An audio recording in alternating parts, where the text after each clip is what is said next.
పెద్దపల్లి నియోజకవర్గ ఆడపడుచులందరికీ సద్దుల బతుకమ్మ శుభాకాంక్షలు తెలియజేసుకుంటా ఉన్నాం.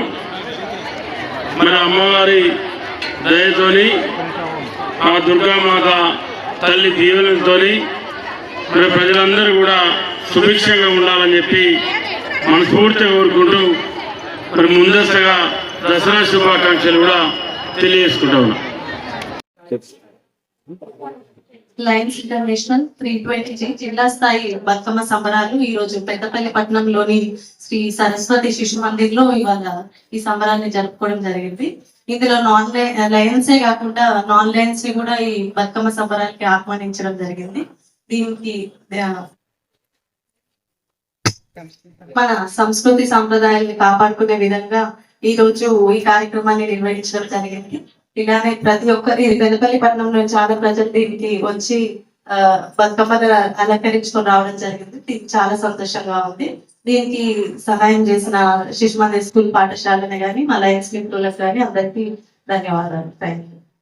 సంబరాలకు ఇచ్చేసిన మహిళా మనులందరికీ అలాగే లయన్స్ మనులందరికీ కూడా నమస్తే. మరి ఈ బతుకమ్మ అనేది మన తెలంగాణ సంస్కృతికి సంబంధించినది. దీన్ని మనము ఎంతో కాలంగా ఇట్లా మన చిన్నప్పటి నుండి కూడా జరుపుకుంటున్నాము. అయినప్పటికీ మనము మన తెలంగాణ సంస్కృతిని ప్రతిబింబించేలాగా మనము తెలంగాణ ఏర్పరచుకోవడానికి అలాగే మరి తెలంగాణ ఏర్పడిన తర్వాత కూడా మన సంస్కృతిని ముందుకు తీసుకెళ్లే విధంగా మనము ఎంతో ఘనంగా మనము మన రాష్ట్రం అంతటా కూడా జరుపుకుంటూ ఉన్నాము. మరి బతుకమ్మలో చాలా అర్థం ఉంది సంబరాన్ని జరుపుకోవడంలో. ఏంటంటే ఈ వర్షాకాలంలో బతుకమ్మ కంటే ముందు వచ్చేది వర్షాకాలంలో చాలా పూలన్నీ కూడా చక్కగా పూస్తాయి. కాబట్టి మనము ఆ పూలు అనేటి ఏది కూడా అనర్హం కాదు, అన్ని కూడా పనికొస్తాయనే విధంగా మనం ఈ బతుకమ్మను రకరకాల పూలను కూడా మనము అడవిలో ఉన్న పూలను కూడా తీసుకొచ్చి దీన్ని ఒక దేవతలాగా మనము అమ్మవారిలాగా తయారు చేసుకొని మళ్ళీ పూలతోనే మనము పూజిస్తూ ఉంటాము. మరి ఇందులో ఇంకా ఏంటంటే మనం ఇంతకుముందు చెప్పినట్టు దీంట్లో ఔషధ గుణాలు ఎన్నో ఉన్నాయి. తంగేడులో కానివ్వండి, మిగతా అన్ని పూలలో కూడా అన్ని ఔషధ గుణాలు ఉన్నాయి. దీన్ని మనము చెరువులో నిమజ్జనం చేసినప్పుడు ఆ నీరు కూడా చక్కగా ఒక మంచి ఔషధంగా తయారవుతుంది. దీన్ని అలాగే మనము ఈ బతుకమ్మను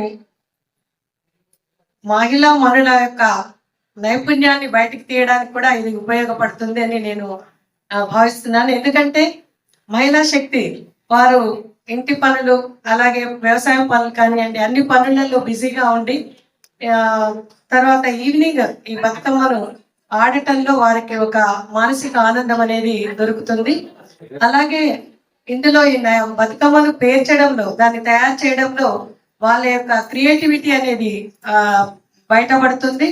అలాగే మరి ఒక ఆత్మవిశ్వాసం కూడా వాళ్ళలో పెరుగుతుంది. అలాగే మరి బతుకమ్మ అంతేకాకుండా మరి బతుకమ్మకు మనం రకరకాలుగా ప్రసాదాలను తయారు చేస్తూ ఉంటాము.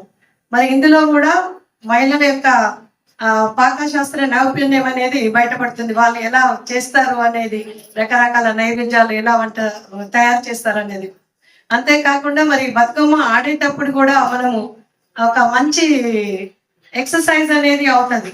వంగుతూ ముందుకు నడుస్తూ చప్పట్లు కొడుతూ చేతులతోటి కూడా ఇట్లా చేస్తూ ఉంటాం. కాబట్టి మహిళలందరికీ కూడా ఇది ఒక మంచి వ్యాయామంగా కూడా ఇది ఉపయోగపడుతుంది. మరి రకరకాల ప్రసాదాలు తయారు చేసినప్పుడు ఇందులో మనము మొక్కజొన్నకు సంబంధించినవి అలాగే పెసలకు సంబంధించినవి నువ్వులవి పల్లీలవి ఇలా తయారు చేస్తూ ఉంటాము. ఇందులో కూడా చక్కటి పోషకాలు అనేటివి ఉన్నాయి. మన శరీరానికి కావాల్సిన అన్ని కూడా ఇందులో అందుతూ ఉంటాయి. మరి నువ్వులలో కాల్షియం ఉంటుంది. మరి దాన్ని మనం బెల్లంతో తయారు చేసుకున్నప్పుడు మనకి ఐరన్ కూడా అందుతుంది. కాబట్టి ఇది మనకి ఆరోగ్యానికి ఈ ప్రసాదాలు కూడా ఎంతో ఉపయోగపడతాయి. మరి అంతేకాకుండా మనము ఈ పండుగకి ఆడబిడ్డలను మరి పిలుస్తూ ఉంటారు. ఎవరైనా కూడా తల్లిదండ్రులు ఉంటే తల్లిదండ్రులు కూడా పిలుచుకొని వస్తారు. లేకపోతే కూడా అన్నదమ్ములు కూడా వాళ్ళ అక్క చెల్లెలను పిలుచుకుంటారు ఈ పండుగకి. అంటే ఒక బాంధవ్యాలన్నిటివి ఇందులో మెరుగుపడతాయి. అలాగే మనం అందరం కూడా కలిసి అందరు కూడా ఏవి అన్ని కులాల వారు కూడా ఒక దగ్గర చేరి ఈ బతుకమ్మను ఆడుకుంటారు. కాబట్టి సామాజిక బాంధవ్యం అనేది కూడా బంధాలు కూడా మనకి డెవలప్ అయ్యే అవకాశము ఈ బతుకమ్మ ఆడుతుంటే ఉంటది. కాబట్టి ఇంత చక్కటి ప్రోగ్రామ్ ని అంటే ఆర్గనైజ్ చేసిన అంటే సమాజానికి ఉపయోగపడే విధంగా అందరూ ఒక్కటే అనే విధంగా కూడా మనం ఒక సందేశాన్ని ఇవ్వవచ్చు. ఇలాంటి ప్రోగ్రామ్ ని ఆర్గనైజ్ చేసిన లయన్స్ క్లబ్ అందరికి కూడా, ముఖ్యంగా coordinator lion Sushma, lions club of Peddapalli శ్రీశక్తికి నేను అభినందనలు. అలాగే ఇందులో పార్టిసిపేట్ చేస్తున్న మహిళలందరికీ కూడా బతుకమ్మ పండుగ శుభాకాంక్షలు అలాగే అభినందనలు కూడా తెలియజేస్తున్నాను.